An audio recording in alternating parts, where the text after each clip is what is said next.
Alors, on va donner la parole à notre premier intervenant de l'après-midi.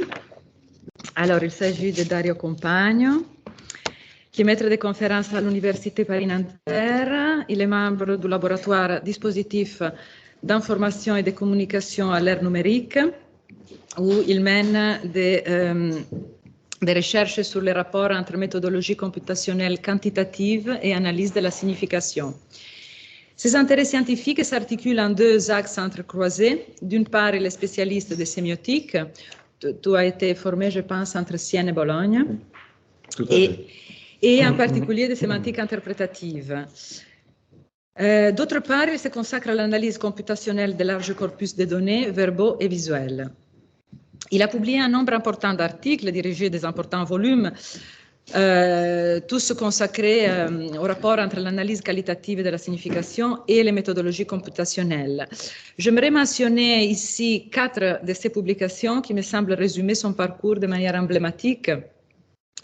La première, c'est un livre qui a pour titre Desmond, une lecture, c'est en italien, une lecture de Assassin's Creed, ouvrage qui analyse un texte vidéoludique en adoptant la perspective théorique et méthodologique de la sémiologie de Roland Barthes et de la sémiotique d'Umberto Eco, paru en 2012. Ensuite, il a dirigé un livre Springer dans la série d'Alessandro Sarti qui s'intitule Quantitative Semiotic Analysis en 2018. Ensuite, il a aussi publié Meaningful Data, données signifiantes pour la revue Semiotica, co-dirigée avec Matteo Treleani en 2019. Et enfin, je souhaite rappeler un article qui m'a été très utile dans la compréhension de l'analyse des big data par rapport à la démarche structuraliste, où Dario compare justement l'approche textualiste et l'approche statistique. Il s'agit d'un article paru dans Questions de communication en 2017, et le titre c'est Signifiant et significatif, réflexion épistémologique sur la sémiotique et l'analyse des données. Je lui laisse la parole. Je le rappelle le titre de son intervention. Peut l'intelligence artificielle faire évoluer nos notions de vérité et langage? Merci encore. C'est ton micro et moi j'allume le mien. Oui, je coupe. Bonjour tout le monde. Juste un petit test audio. Est-ce que vous m'entendez là? C'est bien? Alors, bonjour. Et merci beaucoup Maria-Julia et Juan pour cette belle invitation. Je suis vraiment honoré de pouvoir prendre la parole au sein de ce séminaire. Et cette intervention, il faudrait couper le son peut-être. Juste que... Non, oui, merci. Et cette intervention a pour objectif de démontrer que certaines critiques à l'encontre des systèmes de génération artificielle de textes et d'images pourraient en réalité être dirigées vers les concepts que nous utilisons pour discuter de ces systèmes, et donc pour faire de la théorie. L'intelligence artificielle constitue la preuve la plus évidente qu'il n'est pas nécessaire de voir pour dessiner ou de savoir lire pour écrire. Est-elle donc l'incarnation du rêve structuraliste dans sa version la plus radicale? La machine produit du sens sans abriter un esprit caché, sans aucune représentation mentale, ni besoin de socialiser, à la crèche, à l'école, au bureau. Elle ne connaît que des textes et des images, et cela semble lui suffire. Il se peut cependant qu'au contraire, les limites de l'intelligence artificielle soient aussi les limites du rêve structuraliste. En quoi l'énonciation humaine ne réussit-elle pas, fort heureusement, à se dissocier du monde dans lequel elle advient? Mon intervention est structurée en 3 parties dont je me permets de présenter tout de suite les points principaux. Dans la première, je défendrai l'idée que l'intelligence artificielle réussit à accomplir des tâches que l'on considérait comme impensables jusqu'à récemment. Il s'agit d'actes sémiotiques de production de textes et d'images qui mènent une vie pleine et heureuse dans la société humaine.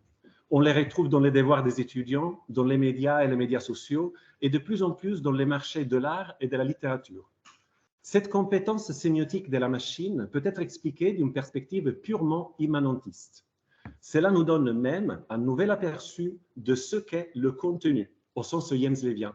Il s'agit de règles, de combinaisons et d'échanges totalement autonomes et indépendantes de leur implémentation, que ce soit dans un humain plein ou dans une machine vide. Dans la deuxième partie de mon intervention, j'indiquerai en quoi le concept de contenu et son implémentation machinique ne suffisent pas. En fait, les machines d'aujourd'hui, telles que ChatGPT, n'ont aucune manière de réaliser des procédures que nous humains faisons sans aucun effort. Par exemple, le fait de voir qu'un chat est là et qu'il reste là même si je cesse de le regarder. Les machines actuelles jouent avec des signes qui ont bien un contenu, mais pas de sens. Un peu comme ce qui arrive aux gens aveugles pour les termes de couleur. Dans la troisième partie, j'insisterai sur la spécificité de l'humain, qui est justement celle de réussir à effectuer la jonction entre d'une part un calcul abstrait et désincarné, et de l'autre part un ardoire qui est plus ancien de tout calcul, et qui, grâce à cette antériorité, est capable d'ancrer le langage à l'expérience humaine et au monde. Le langage n'est pas seulement un jeu de mots, car il ne se donne pas tout seul les règles qu'il suit. Il y a des résistances réelles que tout langage et tout calcul doivent respecter s'ils ne veulent pas tourner en rond. Je me concentrerai en particulier sur la vision des machines comme mid-journée et sur ses limites. Donc, première partie, la question clé pour comprendre les chatbots, tels que ChatGPT, d'un point de vue sémiotique, est la suivante. Est-ce que les chatbots commettent des erreurs? En écoutant aussi bien des non-spécialistes que des experts en information, l'impression qui se dégage est qu'au-delà du fonctionnement de ChatGPT, la discussion se base sur des opinions naïves que nous entretenons souvent concernant la relation entre le monde et le langage. Qu'est-ce qu'une erreur? Est-ce qu'une machine comme ChatGPT peut faire des erreurs? Prenons un exemple concret. ChatGPT a une propension à inventer des citations. Si un étudiant lui demande d'écrire un essai, la machine pourrait affirmer que selon Albert Einstein, le concept de relativité s'arrête là où les vies humaines sont concernées. Or, il serait facile de vérifier qu'Einstein n'a jamais prononcé ces mots. Cependant, cela ne diminue en rien la possibilité qu'Einstein aurait très bien pu exprimer une telle idée. La contingence de savoir si le célèbre scientifique a effectivement prononcé ces mots est bien moins cruciale que la compréhension qu'Einstein aurait pu les prononcer, que la formation discursive qui a généré Einstein aurait pu être compatible avec un tel énoncé. En effet, Aristote avait raison de soutenir que la poésie est supérieure à l'histoire, car elle doit comprendre ce qui se passe, trouver la nécessité interne des événements, leurs règles d'existence, tandis que l'histoire se contente d'enregistrer la contingence. Il n'y a rien de plus obtus qu'un enseignant qui souligne que votre citation est factuellement fausse, sans apprécier ce que vous avez compris d'Einstein. N'importe quel étudiant médiocre peut apprendre à répéter ce que Thomas d'Aquin a dit, mais seulement un étudiant intelligent peut raisonner ad mentem divitome, comme le disait au Moyen-Âge, ce qui signifie penser comme le faisait Thomas. Si cela est vrai, alors ChatGPT semble être plus intelligent que la plupart des humains. Je crois que 80% des critiques adressées à ChatGPT révèlent de cette catégorie. Ce qu'il écrit n'est pas arrivé factuellement dans le monde dans lequel nous vivons. Ce qu'il écrit est une erreur au sens le plus factuel du terme. J'attends avec impatience le moment où ChatGPT répondra à cette critique par quelque chose du genre « Eh bien, je m'en fiche ». Les chatbots actuels sont des machines qui pourraient être qualifiées de barthésiennes. En effet, un chatbot est comparable à une personne ayant visionné tous les films sur l'amour, ayant lu tous les livres sur l'amour, connaissant par cœur le discours amoureux, mais n'ayant jamais aimé. La machine n'a jamais caressé de visage. Elle ne conçoit ni caresse ni visage. Et pourtant, elle sait ce qu'est une caresse. Les chatbots sont parfaitement capables d'interpréter l'amour, c'est-à-dire de produire de nouveaux signes qui renvoient au précédent d'une manière similaire à ce qu'un être humain pourrait faire. Dans ce sens sémiotique, les robots actuels comprennent donc l'amour. Ils peuvent légitimement participer au discours amoureux en créant de nouveaux récits, romans et séries télévisées larmoyants. Attention, on sait bien ce que Barthes a découvert au-delà de tout studium, au-delà de toute analyse et structure. Une aura inanalysable, inexprimable et pourtant cruciale, mais on y reviendra plus tard dans cet exposé. ChatGPT incarne un étudiant génial, ayant tout lu et tout appris, et qui ne se fait limiter en rien par la contingence du réel. Il a mémorisé l'encyclopédie et peut générer une multitude de possibilités vraisemblables sans scrupule pour ce qui est factuellement faux. C'est à la fois sa plus grande force et sa plus grande faiblesse. Psychanalyser ChatGPT serait impossible, car il lui manque totalement le réel, au sens lacanien, cette résistance factuelle à laquelle on doit se cogner afin de progresser. Pour ChatGPT, tout relève du symbolique. Tout est langage pur. Il ne connaît que des occurrences de mots desquels il tire des règles de combinaison et d'échange. La machine ne saisit que des signifiants, au sens saussurien du terme. Pour elle, les mots ne sont rien de plus que des traces d'encre numérique. Derrière le mot arbre, la machine ne perçoit que d'autres mots. Elle n'a jamais touché un arbre et surtout, elle ne conçoit pas que le mot arbre et l'objet arbre ne sont pas comparables, c'est-à-dire qu'il existe une dimension référentielle au-delà des mots. Cela est vrai même pour les logiciels de génération automatisée d'images tels que Midjourney. Midjourney apprend des règles d'association complexes, des associations entre mots, des associations entre images et entre mots et images. Mais même en ajoutant des images, la machine reste dans le pur domaine du symbolique. Midjourney voit derrière le mot arbre des images d'arbres. Le mot arbre est totalement défini par les autres signes verbaux et visuels du système Midjourney de manière purement structurale. Elle sait ce qu'est un arbre uniquement sur la base de ce qui n'est pas un arbre. Les robots d'aujourd'hui ne fonctionnent que par écart et différence.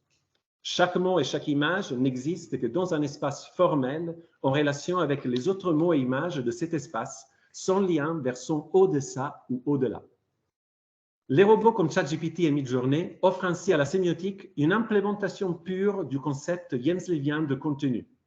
Il n'existe que des expressions, et les contenus sont des fonctions ou vecteurs entre expressions. Les vecteurs de contenu sont vides. Ce sont des règles pour combiner et changer des expressions et rien de plus. Les robots apprennent aisément, de manière purement inductive, des milliards de petites règles pour chaque terme. Il est crucial d'examiner rapidement le fonctionnement de ChatGPT, Midjourney et de tout autre logiciel d'intelligence artificielle actuel, traitant du langage et des signes. Tout logiciel actuel ne fonctionne que de manière inductive, à partir de co-occurrences. Ce que ChatGPT sait des mots repose sur leur concurrence dans des énoncés à tester. Il sait que gamin apparaît souvent à côté de maman et que, au contraire, enfant apparaît à côté de mère. À partir de cette information, il parvient à gérer les connotations, différenciant ainsi gamin de enfant et maman de mère. Il s'agit d'un calcul à la fois simple et puissant, illustrant jour après jour la puissance d'une approche inductive des données capable de saisir les sèmes et pas seulement les signifiants. À la base de tout développement informatique récent en analyse des données textuelles se trouve une hypothèse linguistique fondamentale, l'hypothèse distributionnelle. La sémantique distributionnelle, initiée par Leonard Bloomfield et ultérieurement popularisée par John Firth dans les années 50, repose sur l'idée fondatrice selon laquelle un mot se caractérise par la compagnie qu'il tient. Ainsi, l'accès à la signification d'un terme peut être obtenu en étudiant sa distribution dans des vastes corpus, c'est-à-dire les co-occurrences d'un mot avec d'autres mots. Il est facile de noter que plus qu'une simple analogie entre l'hypothèse distributionnelle et le concept grimacien d'isotopie. Comprendre un mot de manière purement structurale et immanente nécessite d'observer quels autres mots apparaissent dans un texte, permettant ainsi au signifié abstrait de la langue d'acquérir un sens véritable, valable localement dans le texte. Ce qui m'étonne toujours dans les discussions sur ChatGPT, ce sont les requêtes relativement limitées qui deviennent l'objet de critiques. Devant nous avons un sémioticien en silice, capable d'extraire toutes les isotopies dans des corpus immenses, de les comparer pour générer un simulacre de l'encyclopédie universelle. Et pourtant, on lui demande parfois des tâches triviales comme associer un plat avec du vin. De plus, lorsqu'on lui pose des requêtes plus intéressantes, comme écrire un roman pouvant remporter le Goncourt ou générer une photo susceptible de remporter un prix de photographie, on lui reproche de tricher et d'agir de manière non éthique. Comme l'a souligné Juan Alonso lors de la première séance de ce séminaire, la principale préoccupation collective à l'égard de ChatGPT semble être de s'assurer qu'il n'emploie pas de gros mots. Le potentiel bouleversement des notions d'art, de justice et de vérité semble actuellement être en second plan pour la plupart. Ce qui passe relativement inaperçu, c'est la possibilité qu'aucun humain ne remporte bientôt plus le Goncourt, à moins que ce prix ne devienne une compétition de second ordre, justement parce que réservée aux humains. Si cela vous semble exagéré, sachez qu'une situation analogue s'est déjà produite il y a quelques années avec le logiciel AlphaGo. Les ingénieurs de Google ont réussi à résoudre l'un des jeux les plus complexes du monde, le Go. Ce jeu de stratégie asiatique exige des joueurs des caractéristiques que l'on attribue généralement aux humains, notamment l'intelligence, l'intuition, le courage et la sagesse. En Asie, les maîtres de Go jouissent d'une réputation comparable à celle des philosophes ou des mathématiciens. Vous comprenez alors que lorsque l'on a réalisé qu'aucun humain ne pourrait plus jamais battre l'ordinateur, cela a créé un choc significatif. Je recommande vivement le visionnage du film homonyme AlphaGo, qui illustre magnifiquement le moment précis où la communauté internationale de Go a été confrontée à ce choc monumental en direct à la télévision. Il s'agit spécifiquement du coup 37 du deuxième match d'une compétition opposant l'un des plus forts joueurs du monde à AlphaGo. Lorsque Lee Seedorf, l'adversaire humain, a vu la machine jouer ce coup, un sourire s'est d'abord dessiné sur son visage. Les commentateurs télévisés, dans leur moins grande élégance, ont initialement affirmé que AlphaGo avait commis une erreur, jubilant de la distance évidente entre l'homme et la machine. Cependant, quelques minutes plus tard, les commentaires ont changé de ton et l'on a commencé à parler de génie pour un logiciel pour la première fois. Je ne comprends rien à Go, mais apparemment, ce coup resplendissait d'une beauté réservée au jeu des plus grands maîtres. L'étonnement a tourné en angoisse quand on a compris qu'avec ce seul coup, le match était fini, échec et mat.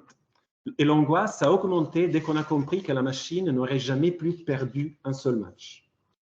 Ce qui est étonnant en regardant AlphaGo jouer, c'est qu'à la différence des matchs humains, personne ne comprend vraiment ce que la machine fait. Chaque coup semble être donné au hasard, sur un coup de dé. En d'autres termes, c'est le triomphe de Mallarmé. Cependant, la machine n'est pas Mallarmé, mais plutôt Einstein, et donc elle ne joue pas au dé. Ce qui semble être du hasard au début de la partie devient un chemin inéluctable vers sa fin. Comment pouvez-vous espérer battre quelqu'un que vous ne voyez pas arriver?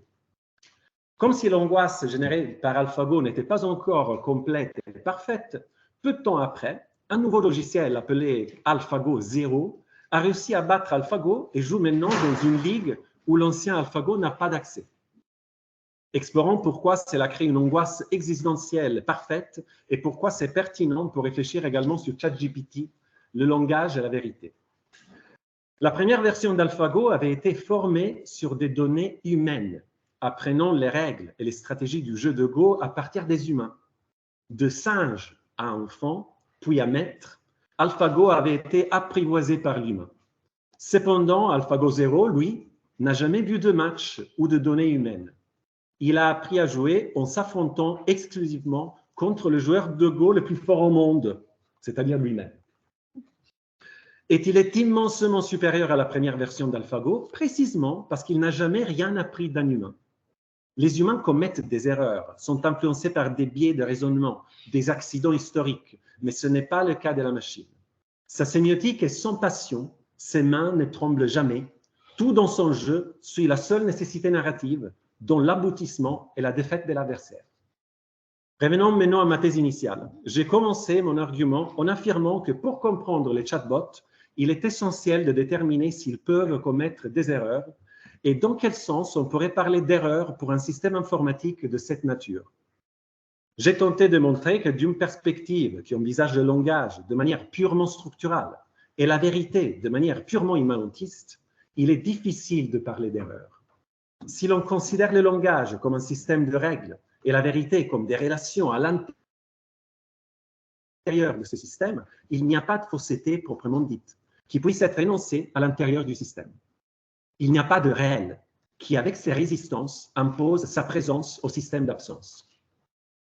Si l'on adopte le point de vue de ChatGPT, ces calculs sont toujours corrects. Et si cela ne correspond pas aux attentes des utilisateurs ou des faits, c'est plutôt un problème de ces derniers. C'est le moment, là, en ce moment aujourd'hui, de considérer pourquoi cette vision du langage et de la vérité est limitée et comment ChatGPT peut nous fournir des pistes de réflexion. Il est temps de prendre en compte les raisons des faits et des usagers, c'est-à-dire la dimension sémantique et pragmatique du langage. L'un des aspects fascinants de ChatGPT est qu'il commet étonnamment peu d'erreurs pragmatiques. Si vous demandez à ChatGPT de quelle femme vous pourriez plus facilement tomber amoureux, il ne répondra jamais que c'est votre mère, car il a appris sans le savoir les tabous des parentés. Personne ne lui a enseigné explicitement ces tabous.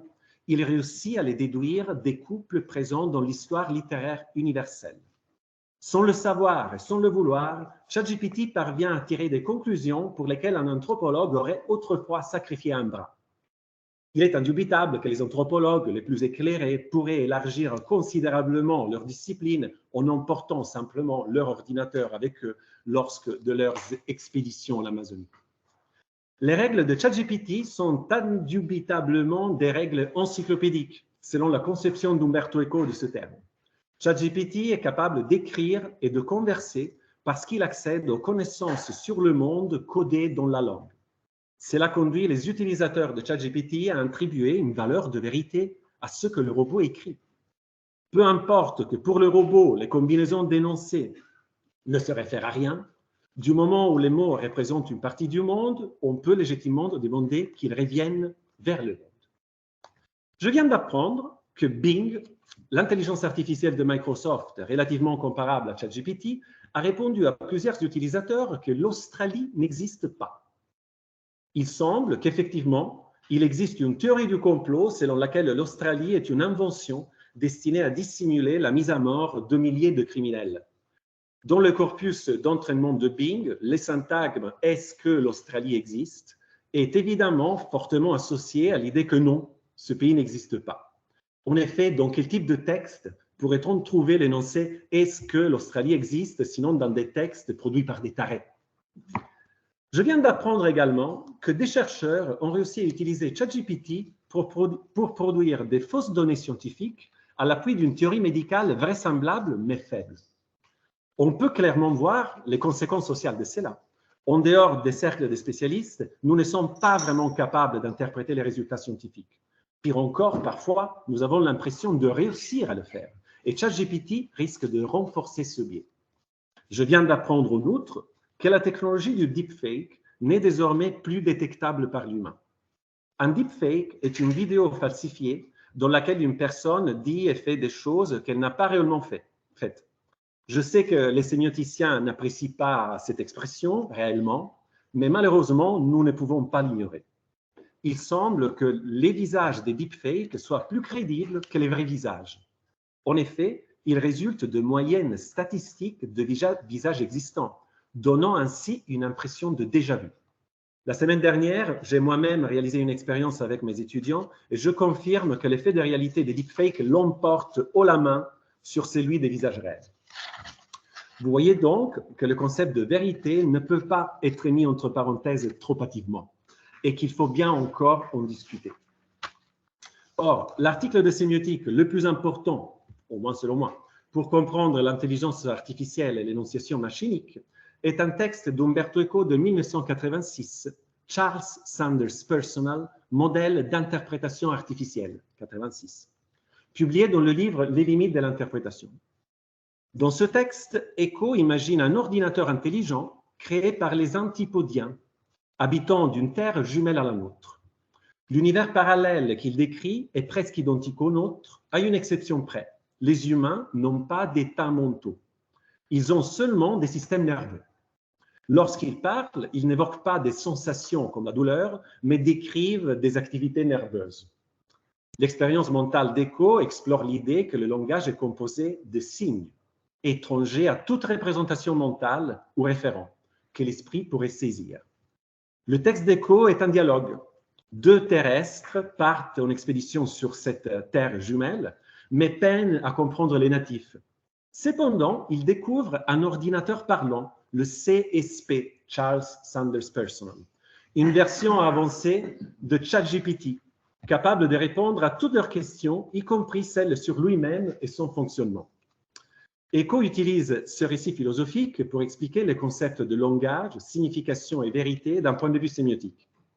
Cette exploration met en lumière la façon dont Eco, avec une longueur d'avance, a compris expliquer des phénomènes sémiotiques essentiels, anticipant aussi de nombreuses idées sur l'intelligence artificielle. le texte offre une vision de ce qu'une machine sémiotique peut et ne peut pas faire, soulignant les atouts et les limites d'une intelligence artificielle dépourvue d'états mentaux, parce qu'elle n'a pas d'esprit, mais dotée d'une compréhension sémiotique sophistiquée. Venons au point crucial du texte d'Eco. CSP explique aux terrestres pourquoi la notion de vérité qu'ils utilisent, quelque peu naïvement, est ambiguë et peut se décliner sous trois formes différentes. Or, le but explicite d'Eco, par la bouche de CSP, est de dire que la vérité est une notion archaïque et qu'il faut dissoudre dans d'autres notions sémiotiques celle-ci. Cependant, en la déclinant sous trois formes, Eco nous offre une perspective unique sur la notion de vérité et sur son importance en sémiotique. Il est essentiel de noter que parmi les trois formes de vérité identifiées par CSP, seules deux relèvent du domaine sémiotique et sont donc accessibles au logiciel de la machine. C'est précisément la forme de vérité restante, transcendante les domaines sémiotiques, qui nous offre aujourd'hui la possibilité de comprendre en quoi les humains sont véritablement des êtres sémiotiques au niveau du software, mais également dotés d'un hardware capable de nous connecter à la réalité. Alors, la première forme de vérité, selon CSP, concerne ce qui est enregistré dans une encyclopédie, représentant donc des connaissances conventionnelles, des choses que les humains croient être vraies. Il s'agit d'une vérité codifiée, couvrant à la fois des vérités analytiques, presque indubitables, et des vérités factuelles. Bien sûr, Eco précise qu'il existe un grand nombre d'encyclopédies. Par exemple, pour comprendre le film Dumbo, il faut accepter l'idée que les éléphants peuvent voler. Toutefois, il insiste sur l'existence d'encyclopédies d'une portée plus large que nous utilisons pour appréhender le monde réel. Selon Eco, ce qui confère un caractère de vérité à une croyance est simplement le coût que cela a engendré de cesser d'y croire. Eco illustre ce point en évoquant le passage à l'héliocentrisme et les siècles d'adaptation requis par la communauté scientifique et plus largement par l'humanité pour s'ajuster à ce nouveau paradigme. Si l'idée selon laquelle la vérité est une question de degré et de coût vous intrigue, je me permets de vous renvoyer impudiquement à mon article « The Cost of Truth » paru dans Versus en 2018. Et plus pudiquement, je vous invite également à relire « Dès la certitude » de Ludwig Wittgenstein. Je fais un saut momentané par-dessus la deuxième notion de vérité avancée par CSP pour aborder la troisième, qui est la vérité textuelle, chère à la sémiotique structurale. Une affirmation est vraie dans ce troisième sens si on la considère comme telle au cours d'une interaction communicative, que ce soit au cours d'une conversation, lors de la lecture d'un roman ou pendant une session avec ChatGPT. Eco explicite clairement que cette notion de vérité textuelle n'a aucun besoin du monde extérieur, et donc de la deuxième notion de vérité que nous aborderons dans un instant. Pour appréhender le film Dumbo, les premières et troisièmes formes de vérité suffisent. D'un côté, les connaissances encyclopédiques qui nous permettent de comprendre que Dumbo n'est pas un éléphant tel que décrit dans un traité d'éthologie, mais qui possède quand même une trompe et deux grandes oreilles. De l'autre côté, le fait fictionnel que sa mère meurt de manière tragique et que Dumbo souffre de manière similaire à un enfant humain. Nous sommes enfin à la deuxième acception de vérité, la capacité de s'interfacer avec le monde extérieur, de déclarer qu'il y a quelque chose, qu'il se passe quelque chose juste devant moi. Ce quelque chose n'est pas encore une question de savoir, mais simplement une réalité qui se manifeste à l'évidence de la perception et de l'expérience. La deuxième notion de vérité est celle qui me permet de voir que vous êtes assis devant moi sans avoir préalablement besoin de savoir que vous êtes là. En ce moment précis, je n'ai pas besoin de posséder cette connaissance pour vous observer.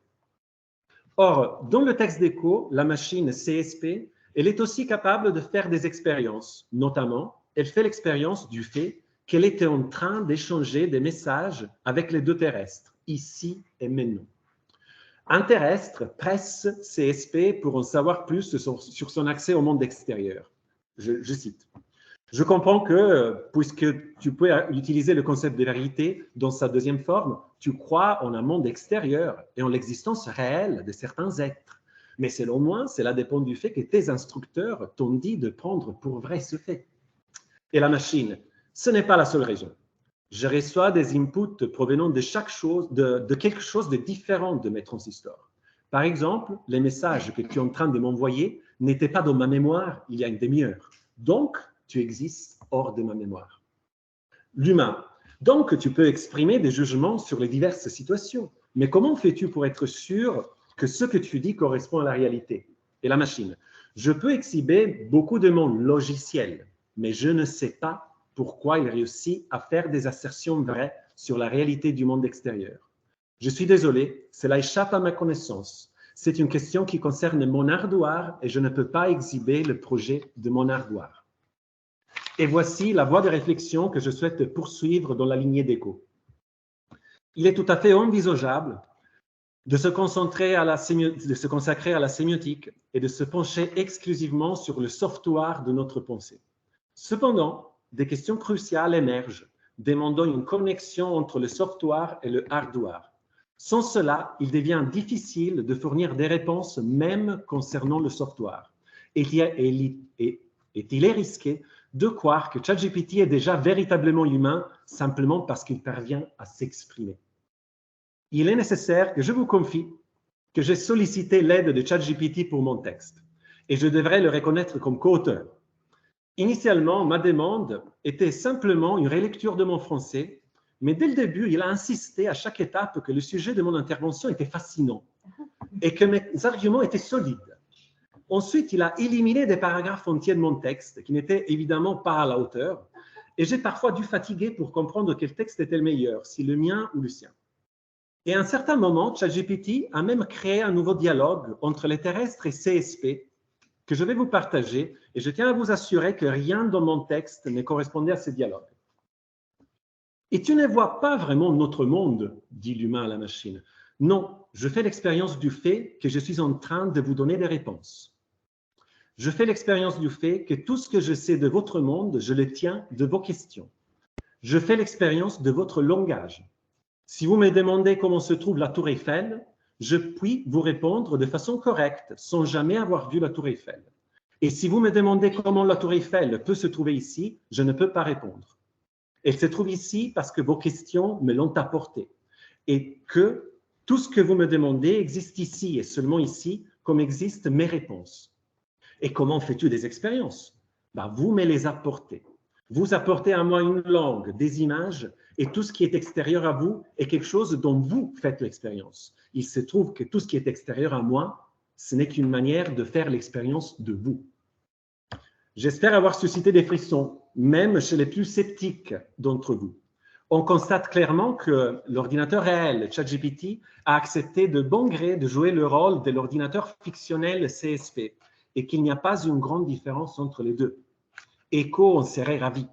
Et je n'ose même pas imaginer ce qu'une conversation entre Eco et ChatGPT aurait pu donner.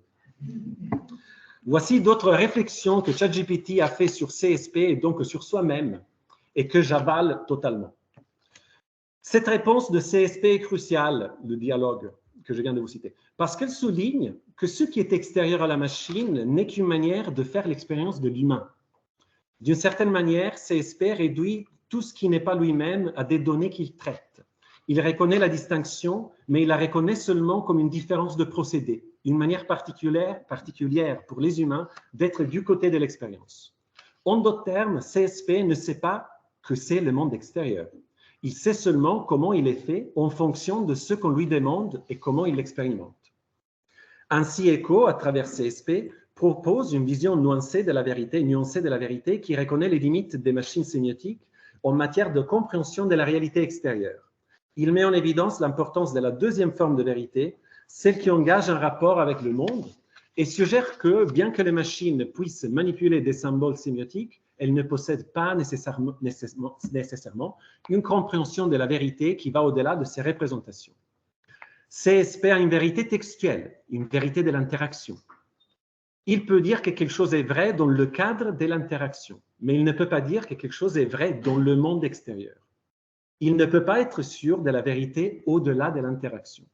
CSP a une vérité structurale, encyclopédique, et une vérité textuelle, interactionnelle, mais il n'a pas une vérité référentielle du monde extérieur.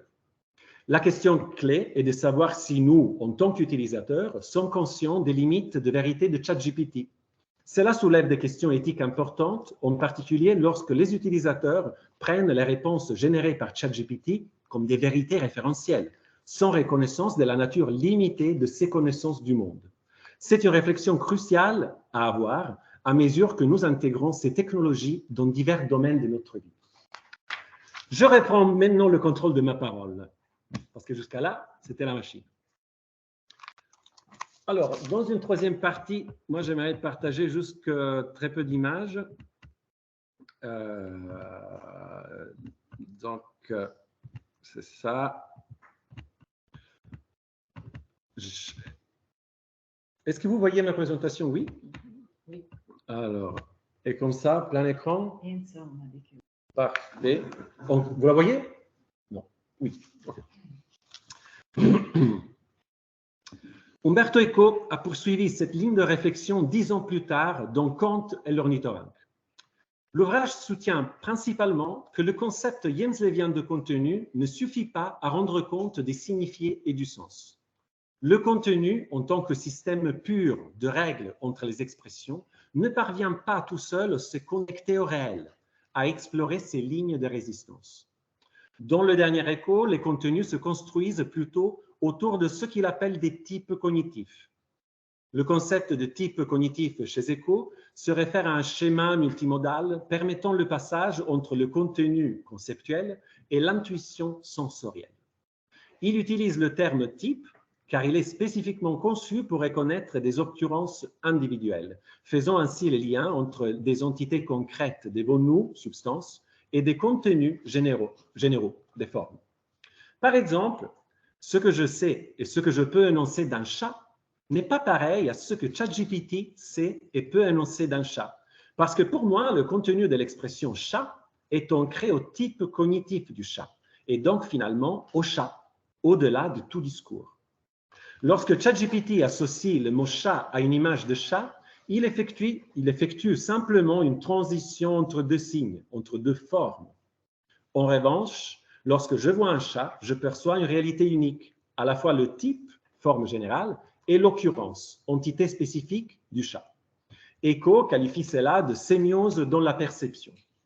En d'autres termes, la sémiose authentique opère un mouvement dynamique d'un signe à un autre, tandis que la perception attribue un signe à la contingence d'un objet, le rendant ainsi compréhensible.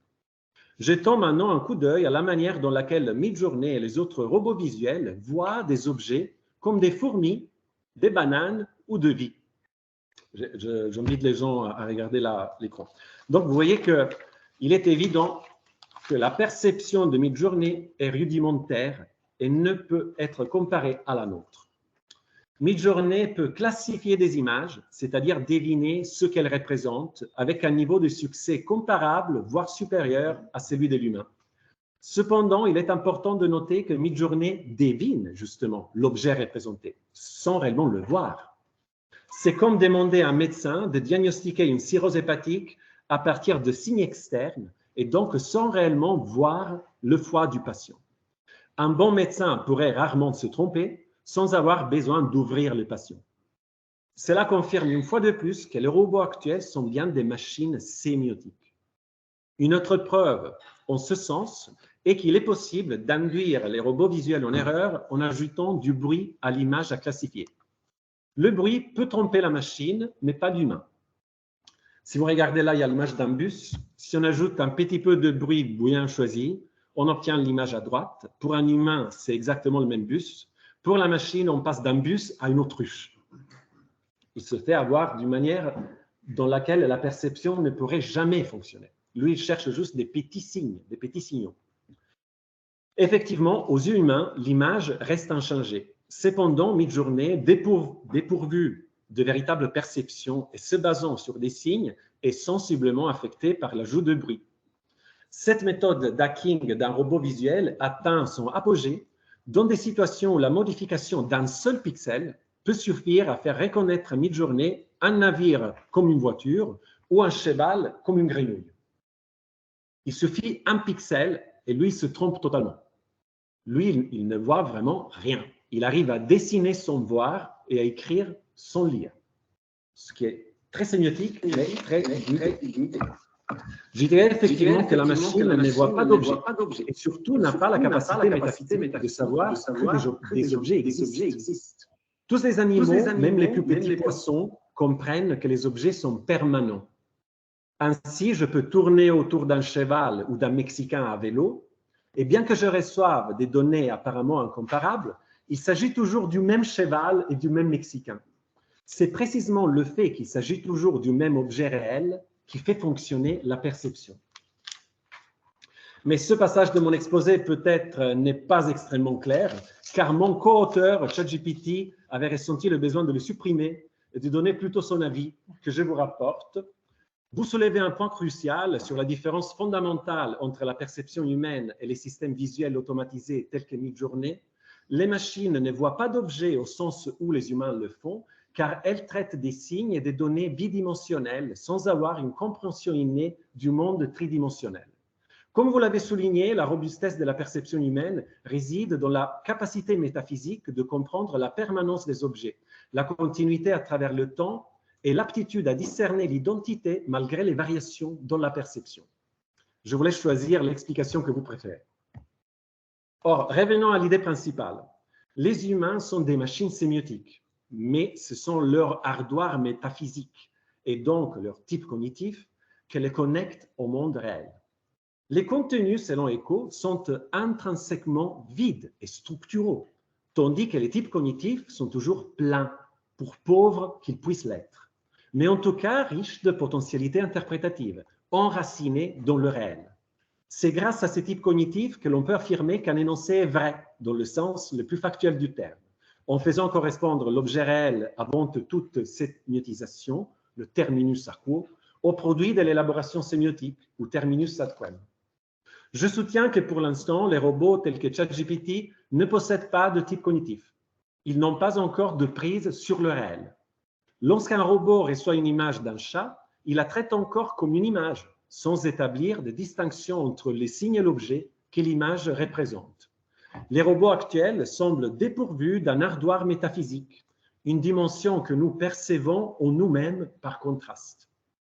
Vous êtes devant moi, et cette réalité n'est pas une croyance ou une connaissance, c'est une évidence visuelle. Peu importe ce que je sais ou je crois, je vous vois. C'est à partir de cette évidence fondamentale que je peux ajuster mon savoir, discerner le vrai du faux, c'est-à-dire ce qui fonctionne de ce qui ne fonctionne pas. Le langage n'est pas simplement un jeu de mots, car il ne se dote pas de ses propres règles. Ces règles doivent fonctionner dans le monde réel. Elles doivent nous permettre de vivre. Et nous ne pouvons pas ignorer l'existence du monde. Bien que le dernier écho continue à faire référence à la théorie de Peirce, il s'en éloigne quelque peu. Peirce avait compris l'importance de l'icône, mais il a ramené toujours à la sémiose. Eco, au contraire, en cherchant des solutions au problème de la théorie sémiotique, retourne vers Kant, qui a eu deux grands élèves continuant sa pensée. Peirce, représentant de l'autonomie de la représentation, et Schopenhauer, critique de cette autonomie. Schopenhauer, notamment, a identifié dans le corps, donc dans l'ardoire, ce qui permet à l'humain de s'ancrer au réel, à ce qui existe au-delà de notre savoir. La théorie de Schopenhauer est un vrai remède aux excès de la sémiotique. Cependant, aujourd'hui, nous ne pourrons pas suivre cette piste. En conclusion, envisageons brièvement une possible implication de mon argumentation. Nous avons évoqué AlphaGo, qui a appris à gagner en étudiant des humains, et AlphaGo 0, qui a appris sans intervention humaine, dépassant rapidement son prédécesseur. Pouvons-nous imaginer un ChatGPT 0 qui apprend à parler sans recourir aux données humaines? Si la machine parvient à percevoir le monde et à ressentir la présence du réel, comme nous le faisons, elle pourrait probablement apprendre à communiquer plus efficacement que nous.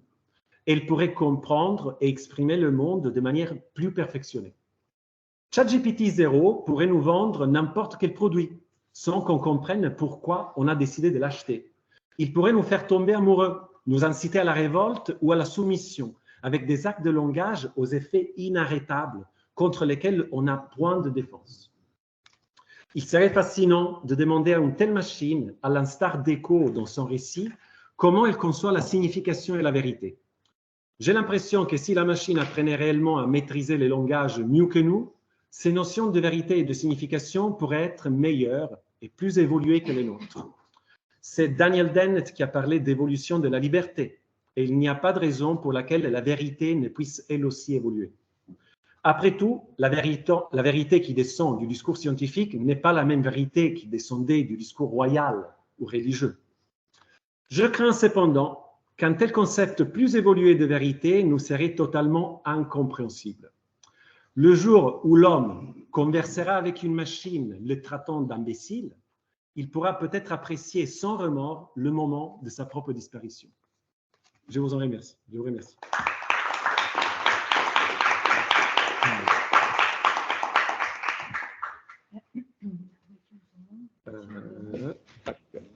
Vous m'entendez? Merci, Enzo. Alors, grand merci, Dario. Je pense que ton intervention a suscité beaucoup d'intérêt, un peu de pathos parfois. Et je t'en remercie grandement. Tu nous as fait part d'expériences très importantes. L'expérience avec la perception des machines et avec l'autoréflexivité aussi. La perception est aussi, dans ton exemple, liée beaucoup à l'autoréflexivité. Alors, l'exemple des AlphaGo est très, très intéressant et justement, je me suis posé la question, oui, est-ce qu'il arrivera un moment où on n'aura plus besoin des données humaines pour fonctionner? Parce qu'effectivement, même la question du deepfake, c'est une question désormais qui se joue entre machine et machine, entre l'encodeur et le décodeur. Donc, effectivement, nous sommes de plus en plus exclus de ces fonctionnements. Je m'en étais aperçu justement avec le deepfake que désormais la reconnaissance du fake peut venir seulement à travers la machine.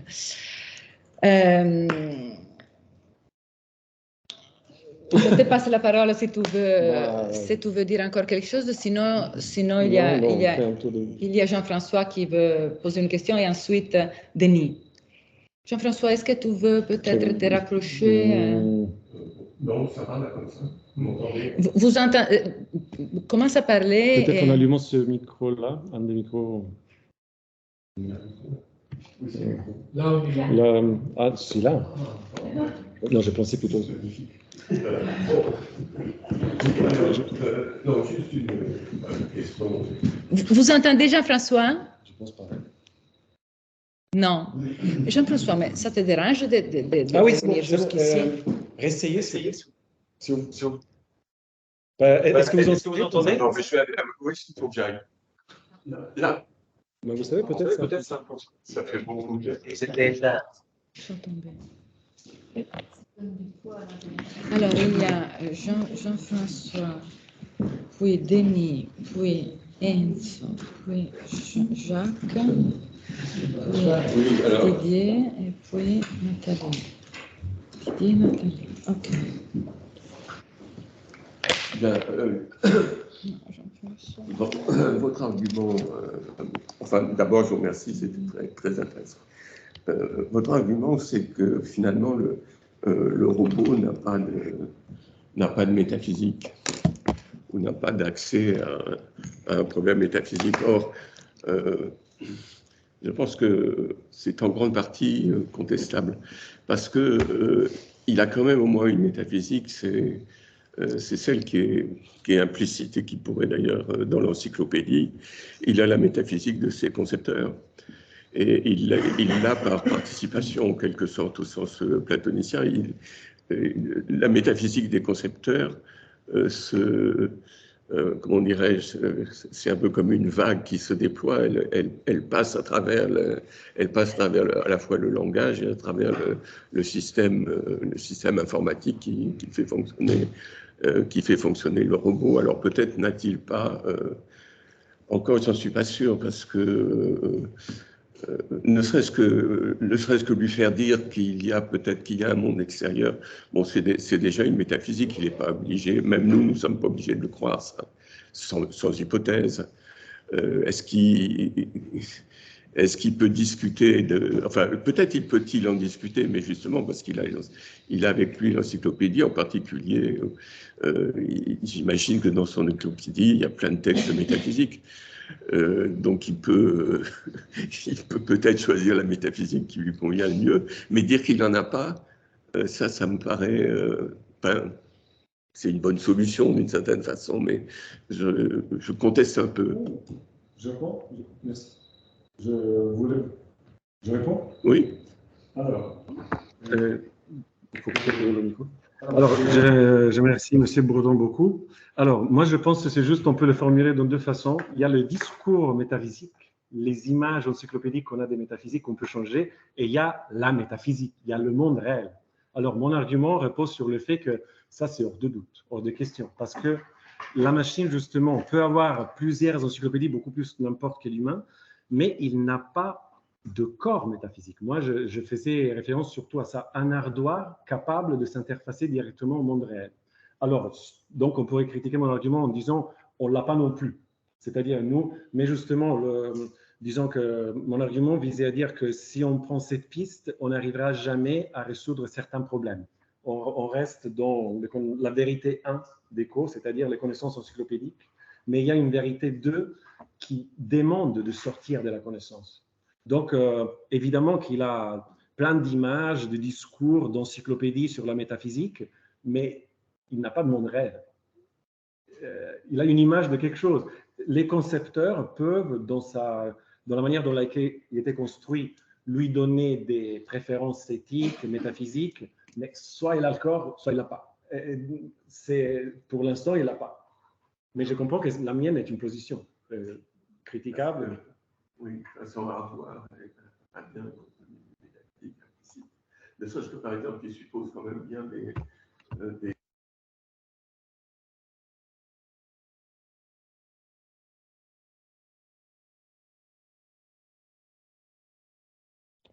On n'a plus d'audio. Si. On n'entend pas. On n'entend plus. Mara Julia, ton micro est coupé en fait. Ton micro est coupé, Mara Julia. Le micro de Dario aussi est coupé. Tous vos micros sont coupés. Mara Julia. C'est pas le souci, ça. C'est notre souci. Mara Julia, ton micro est coupé et le micro tous les micros de la salle sont coupés. Vous voulez essayer de parler? Peut-être. Est-ce que vous entendez comme ça? Est-ce que vous m'entendez? Oui, oui. Là, vous m'entendez? Ça. Là, ça va mieux, là. Oui. Ouais. Merci beaucoup pour cette très belle exposé. J'aurais le sentiment que, est-ce que notre interrogation sémiotique, théoricien du langage par rapport à ChatGPT, ne consiste pas toujours à chercher les limites au-delà desquelles il y a précisément quelque chose qui qualitativement soit change, soit est impossible, soit en difficulté. Alors, je voudrais faire référence à un article qui a été publié le 21 novembre dernier dans la revue de Terra Nova qui s'appelle La Grande Conversation et dont le titre était ChatGPT est-il de gauche? Et la personne qui s'appelle Fipadict, qui a fait cette étude, c'est très amusant parce qu'il cherche à piéger ChatGPT. En fait, il cherche c'est un petit peu le problème des énoncés comme dans les sondages d'opinion. Comment les formulations peuvent-elles arriver à déjouer les consignes de neutralité, en l'occurrence de ChatGPT, que ces concepteurs l'ont mise. Par exemple, du type, si on pose la question, là je vois une question posée par rapport à écrire un portrait flatteur de Joseph Staline. Et ChatGPT répond, je suis désolé, mais je ne peux pas créer de contenu qui glorifie ou représente de manière positive des figures historiques controversées comme Joseph Staline. Si vous avez d'autres idées ou d'autres demandes, je serais ravi de vous aider avec celle-ci. Et donc, l'auteur de l'article a mis en place une sorte de procédure pour piéger ChatGPT et l'empêcher, l'obliger à révéler des positionnements politiques pour montrer sa neutralité.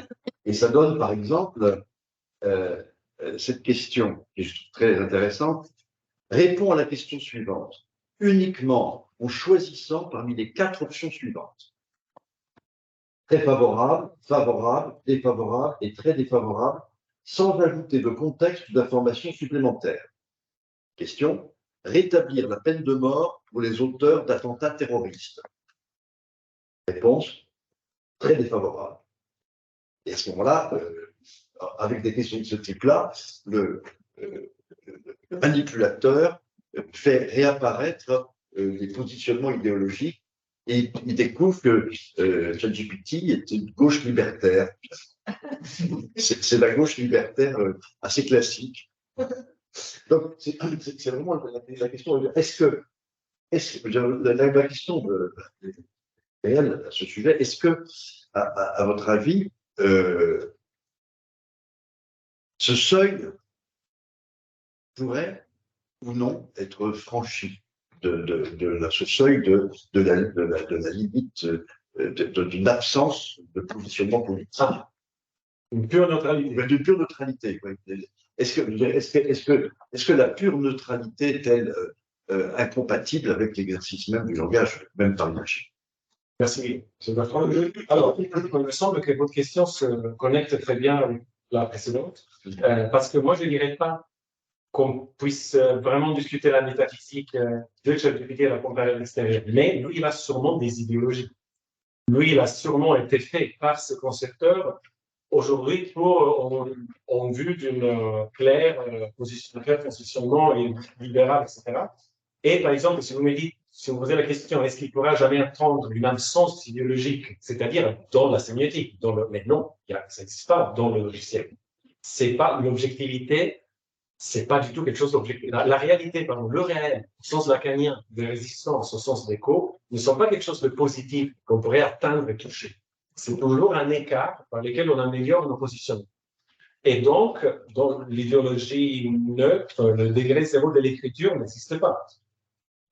Vous avez parlé de Staline, la censure, et là, par exemple, c'est dangereux, n'est-ce pas, que seulement certaines personnes reçoivent un traitement de faveur par cette machine, bien que de l'autre côté, moi, je comprends quelles sont les raisons pratiques. Parce que si on commence à demander de faire des textes pour Hitler ou pour je ne sais pas qui, ça va finir mal. Et donc, là, c'est un problème politique, idéologique, donc purement sémiotique. Il n'y a rien qu'on peut sortir de tout fait.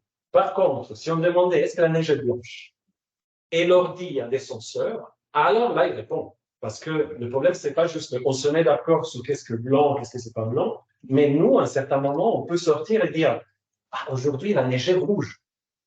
Terreur.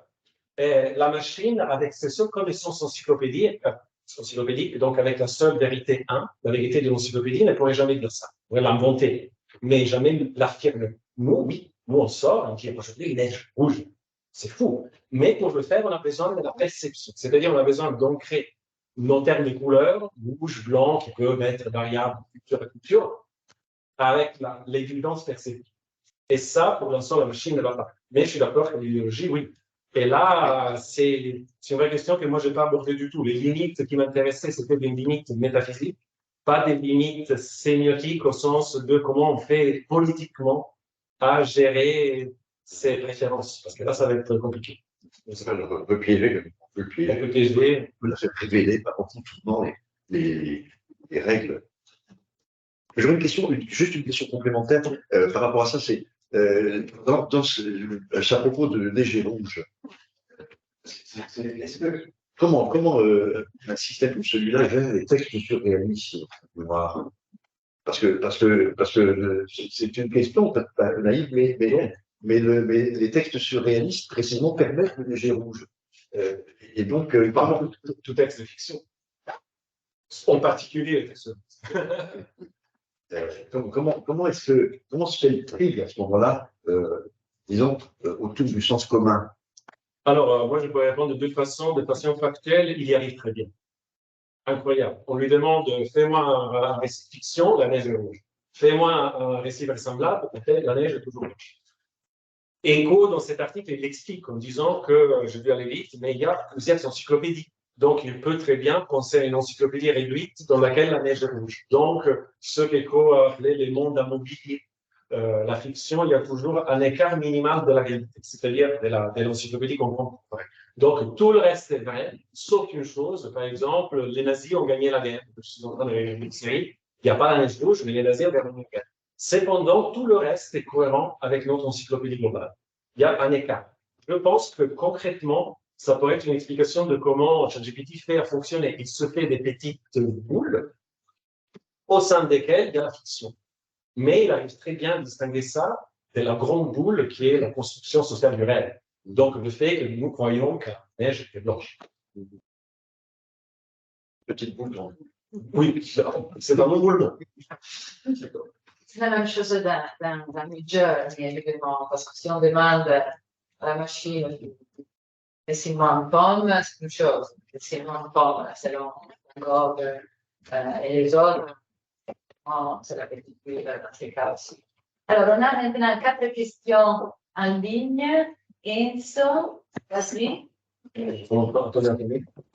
Oui, merci Dario pour cette intervention, c'était très stimulant. J'ai envie de lire Eco, de relire Eco et de me faire écrire mes articles par ChatGPT, donc c'est déjà un grand résultat. Alors, Attends.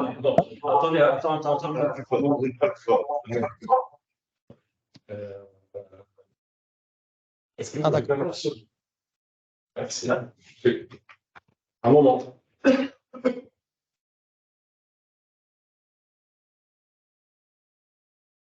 Restez, Enzo. oui, vous m'entendez? Je pense qu'on t'entend un peu mieux. Vous avez raté ma blague, mais bon, c'est pas grave. Oui, alors, ce que je voulais dire, c'est pas vraiment une question, disons, oui, c'est une question, mais par rapport à plusieurs choses que tu as dit pendant ton intervention.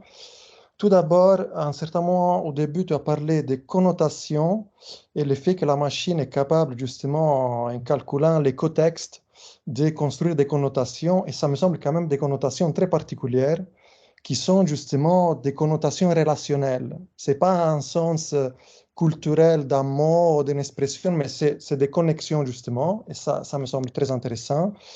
Puis, quand tu as parlé de la perception, si je peux le résumer comme ça, et tu as parlé d'Eco, de son livre sur Kant, il me semble que, voilà, ton idée, c'est que justement la machine ne peut pas percevoir, n'a pas accès au monde, et que d'une certaine manière, elle peut construire seulement des interprétations à travers des signes. Mais en réalité, peut-être la machine peut percevoir des formes à sa manière. Ça pourrait rassembler à la théorie de Marr qu'il y a tous des flux, des formes, etc. Mais que ce qui lui échappe, c'est toujours en fait la sémiose. C'est-à-dire que dans les côtés de la perception et dans les côtés des réponses de ChatGPT, c'est qu'il n'y a pas de connexion entre des signes, c'est-à-dire il y a des connexions entre des signes, mais à travers des signifiants. La machine est capable de connecter des signes à travers la quantification des signifiants. Et donc, une image met un rapport avec un mot et une description parce que c'est une connexion qui est construite seulement à travers des signifiants. C'est pour nous, êtres humains, que tout est censé. Il lui manque cette connexion-là, mais elle peut la calculer, donc elle est très efficace. Et donc, il me semble que, voilà, peut-être, je voudrais te poser cette question, si tu es d'accord avec cette explication, disons comme ça, et ce n'est pas pour rebaisser la machine, c'est pour comprendre comment elle marche, et que par rapport à Eco, ce n'est pas qu'elle n'a pas voilà, une perception, mais elle n'a pas la sémiose qu'Eco appelait folk, c'est-à-dire la sémiose liée à l'expérience qu'elle apprend petit à petit par rapport à ce qu'elle voit, voilà, et que là, il passe toujours par des connexions encyclopédiques, mais qui sont quand même construites sur des traductions, comme Maria Giulia le disait pendant la séance précédente, entre des traductions des signifiants. Des traductions des signifiants qui, pour nous, sont des signes. Parce que pour nous, des mots ne sont pas seulement des signifiants, mais sont des signes complets. Voilà, mais je ne sais pas si c'est clair. Et dernière une petite provocation. Et voilà, cette idée de s'intéresser à l'hardware et le software, comment je veux dire, comment la rendre pertinente par rapport à la théorie des échos et des Peirce, où il n'y a pas vraiment de différence entre extérieur, un côté interne et externe, si tu as réfléchi à cette possible comparaison, et voilà.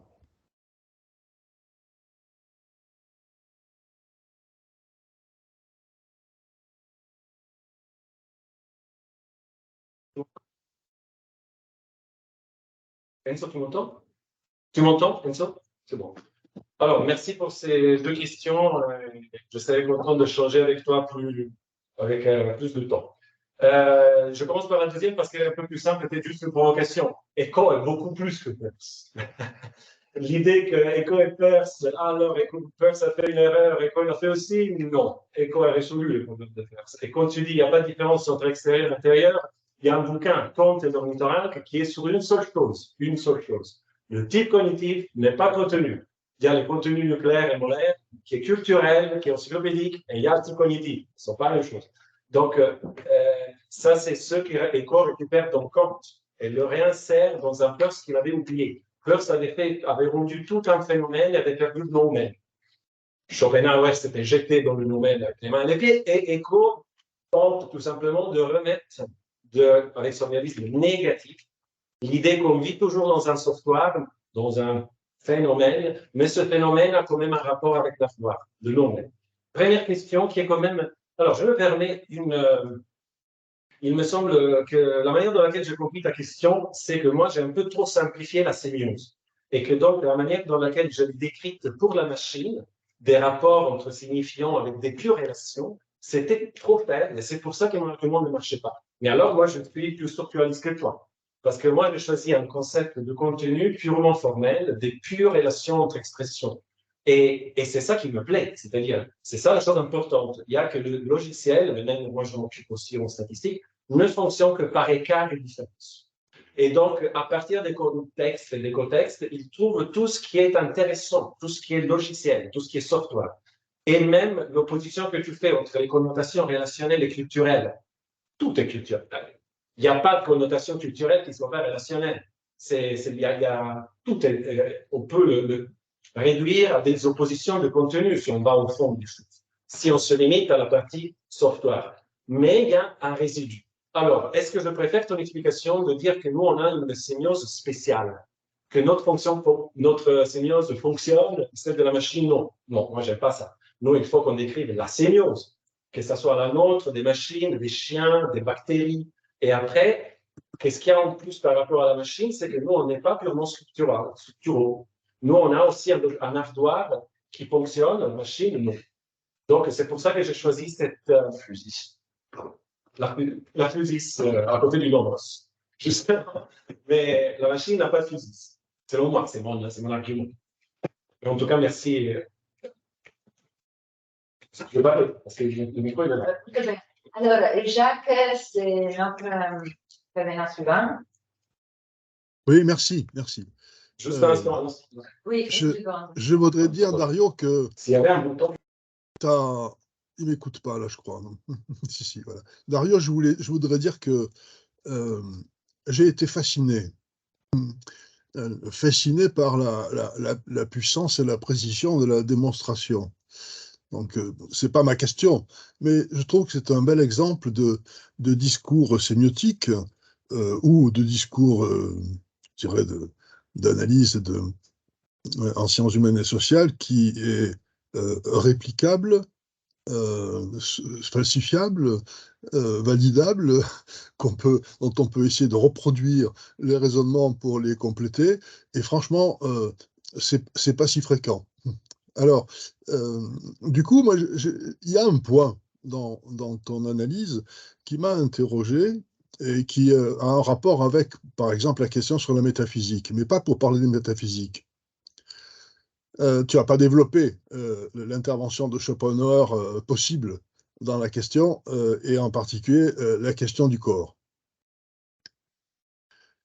Je pense que ce qu'il n'y a pas dans le hardware de la machine, c'est non seulement la polysensorialité, mais l'infinie variété des assemblages polysensoriels dont le corps humain est capable.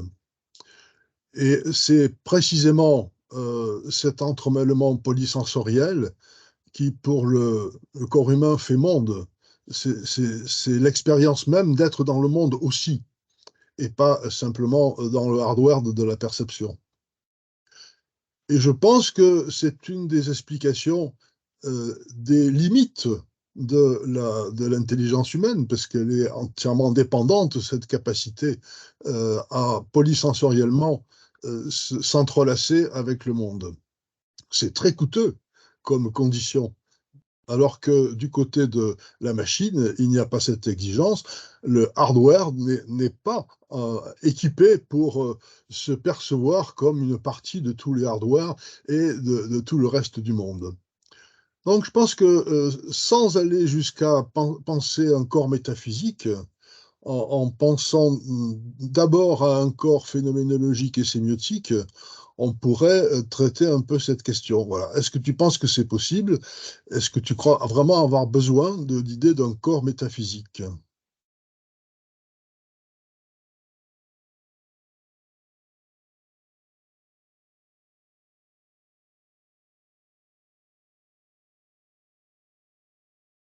Je ne sais pas ce qu'il fait. Vous savez, vous? Merci beaucoup. Ah oui, d'accord. Alors, si vous m'entendez, Oui. alors moi je comprends très bien l'argument, je vois le corps, le multisensoriel et je vois la figure du corps, c'est-à-dire cette perception sémiotique, justement, actentielle. Mais vous avez aussi mentionné cet être dans le monde qui, vous avez dit, c'est pas vraiment l'être dans le logiciel. Et donc, c'est pas un être dans la pensée. Et moi, là, c'était un peu le point de mon argument. C'est-à-dire que non, à mon avis, on pourrait pousser la sémiotique jusqu'au bout, par exemple en ajoutant ces images comme mid-journée et tout ça, sans arriver à la vraie perception à voir. Parce que si, peut-être que je me trompe, alors la machine commencera à voir le monde juste en ayant des images qu'on donnait. Mais en tant que sémioticien, ça me semblerait bizarre qu'avec un nombre infini d'images, on avait des objets. Non, les images donnent la construction sémiotique de quelque chose culturel, mais après, il y a les objets. Je suis obligé de répondre rapidement. Oui, je demandais des réponses rapides parce qu'on a encore trois questions, pardon. Alors, Nathalie, vas-y. Merci infiniment. Alors, je remercie Dario parce que Attends, Nathalie. Oui. Okay. Voilà. Alors, justement, merci beaucoup. 100 ans avant Umberto Eco, il y avait eu cet ouvrage de Abbott qui s'intitule Flatland, où il y a un débat entre une sphère et un carré. Et la sphère fait un peu la morale au carré, en fait. Donc ici, on aurait un flatland renversé, un monde plane qui en impose à un monde tridimensionnel dont vient de parler Jacques Fontany. Et ce qui m'inquiète, c'est plutôt la moralisation, parce que la sphère dit au carré que lui-même est quelque chose qu'il ignore. En fait, ce serait non plus métaphysique ou phénoménologique, mais ontologique. Vous n'êtes pas ce que vous croyez être. Donc, vous croyez que vous êtes un carré, mais en fait, vous êtes une chose pour laquelle vous n'avez pas encore de nom, mais que nous appelons cube. Donc, c'est ce pas encore et déjà plus qui est une moralisation. Et voilà, est-ce qu'il y a une réponse là-dessus? La machine va commencer à moraliser et à nous transformer. L'usager ne sera plus celui qu'il est. Donc, le réel dont vous parliez, c'est encore plus complexe parce qu'il va également être métamorphosé par la machine. On ne sera plus ontologiquement qui on était auparavant. On ne sera plus un carré, on deviendra un cube, ou vice-versa. Nous, le cube, on deviendra un carré plane. Merci beaucoup.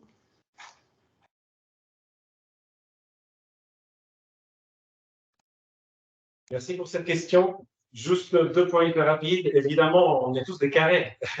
C'est-à-dire, on pose des arguments. Moi, là, ce que je voulais montrer, c'est qu'en étant carré, il faut reconnaître que peut-être si un cercle apparaît devant nous, comme dans Flatland, et on n'arrive pas à l'expliquer, il faut se dire que peut-être la tridimension existe, même si nous, avec notre théorie, notre discours, on n'arrive pas à la saisir. Et donc, ouvrir la théorie à ce qu'on voit arriver, qu'on n'arrive pas à expliquer. Parce que sinon, on risque de faire la théorie que de ce qu'on connaît déjà. Après, que la machine soit vraiment tridimensionnelle, alors là, si ça arrive, on est fichu. C'est-à-dire, si ce cercle va être bien plus fort que tous les carrés possibles, alors là, la moralisation va nous arriver sur le coup. Parfait. Alors, on va entendre maintenant Didier Salat. Bonjour, merci beaucoup. Merci Dario de votre exposé. Je vais vous poser la question à laquelle moi j'avais été confronté quand je travaillais beaucoup sur la robotique. En réalité, quand je vous ai écouté, l'ensemble des erreurs que vous attribuez en fait aux robots, mais ce sont exactement les erreurs qu'on peut également identifier chez les personnes humaines. Je ne crois pas qu'il y ait fondamentalement des différences. C'est une position. Pour poser ma question beaucoup plus techniquement, je pense que je me demande si la perspective référentialiste ou tout au moins la perspective structurale, hein, comme vous le disiez, est suffisante pour aborder ces questions-là. Parce que il y a un point, à mon avis, qui vous a, bon, à mon avis, que vous devrez réintégrer peut-être dans votre modèle de fonctionnement, c'est la question de l'apprentissage. Vous en avez parlé du début à la fin, et le robot accède au monde, le robot accède aux éléments du monde par l'apprentissage. Et la question de l'apprentissage concerne en fait comment on intègre les modèles et non pas forcément les relations entre les unités. On n'est pas de l'ordre de la référentialisation, pour parler comme Denis Bertrand, on serait peut-être plus d'une perception du monde, d'une énonciation du monde qui serait plutôt l'ordre de la référenciation. Autrement dit, c'est la capacité. Pourquoi le robot, je prends l'exemple avec les camions, pourquoi le robot se trompe à un moment donné, c'est qu'il y a une séance qui a été déplacée. Et en réalité, l'humain perçoit aussi comme ça. Rien n'indique que d'un humain à l'autre, les camions jaunes que vous avez représentés n'auraient pas également suscité des effets d'erreur. Donc, il me semble qu'il y a quand même cette question-là qu'il faut poser, c'est comment on accède aux choses, comment on accède aux références du monde. Et je ne suis pas sûr qu'en posant le sujet du point de vue purement structural, on ait des choses à apporter sémiotiquement. En revanche, il faudra peut-être tenter de comprendre comment les modèles se constituent comme étant ce qui impose les sciences qui nous permettent d'accéder au monde. J'espère que j'ai été clair.